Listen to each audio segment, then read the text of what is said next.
Hello, my name is Brandon Wynn, and welcome back to Critical Failure. So, we are on the Pit Fiend, which is, I think, the one of the highest levels that you can get right before you become like an archdevil or some shit.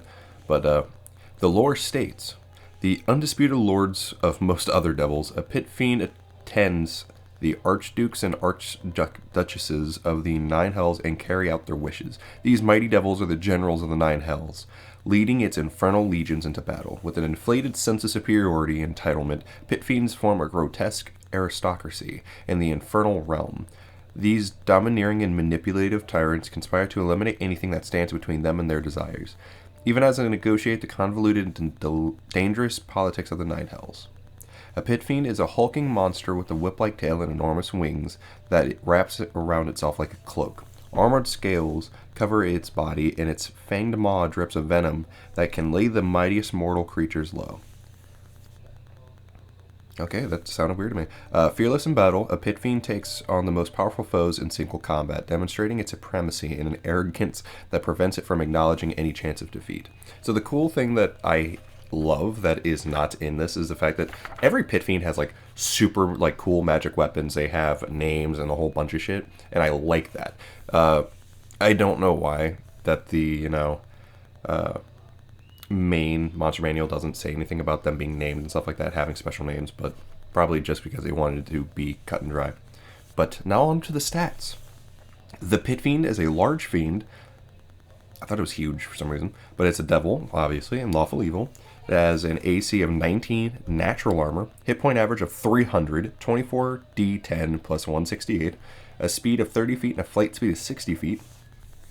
It's a strength 26 plus 8, dexterity of 14 plus 2, constitution 24 plus 7, intelligence 22 plus 6, wisdom of 18 plus 4, and a charisma of 24 plus 7. Its saving throws are dex plus 8, constitution plus 3, and wisdom plus 10. Its damage resistances are cold, bludgeoning, piercing, and slashing from non-magical attacks that are not made with silvered weapons.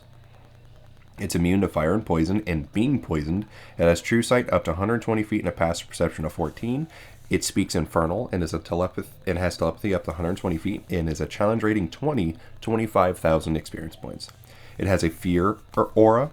Any creature hostile to the pit fiend that starts its turn within 20 feet of the pit fiend must make a DC 21 wisdom saving throw, unless a pit fiend is incapacitated. On a failed save, the creature is frightened until the start of its next turn. If a creature's saving throw is successful, the creature is immune to the pit fiend's fear aura for the next 24 hours. It has magic resistance, which we all know what that is. It has magic weapons, so the pit fiend's weapon attacks are magical, and it has innate spellcasting.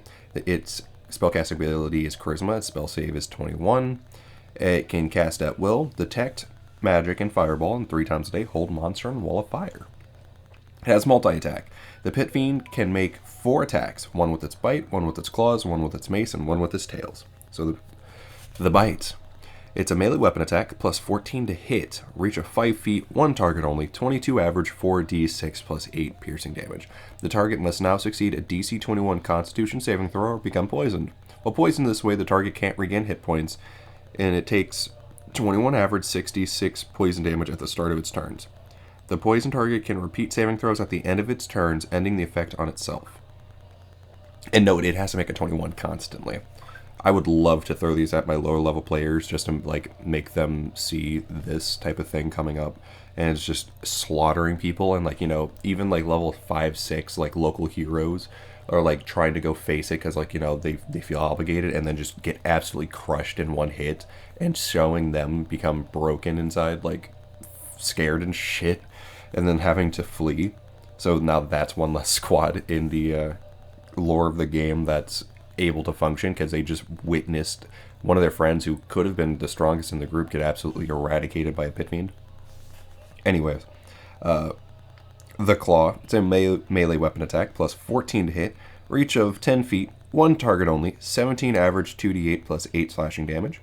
It has a mace, melee weapon attack, plus 14 to hit, reach of 10 feet, 1 target only, 15 average, 2d6 plus 8 bludgeoning damage, plus 21 average, 6d6 fire damage. And then its tail, it's a melee weapon attack, plus 14 to hit, reach of 10 feet, 1 target only, 24 average, 3d10 plus 8 bludgeoning damage. And that's the Pit Fiend. I kind of like the Balor's design from the Monster Manual more, but I know that these things aren't exactly the most gracious looking things for the illustrations within the Monster Manual. But yeah, I really enjoyed how these creatures all have names that you just, for some reason, don't really hear about it within 5th edition, unless like someone's doing a deep dive on this situation.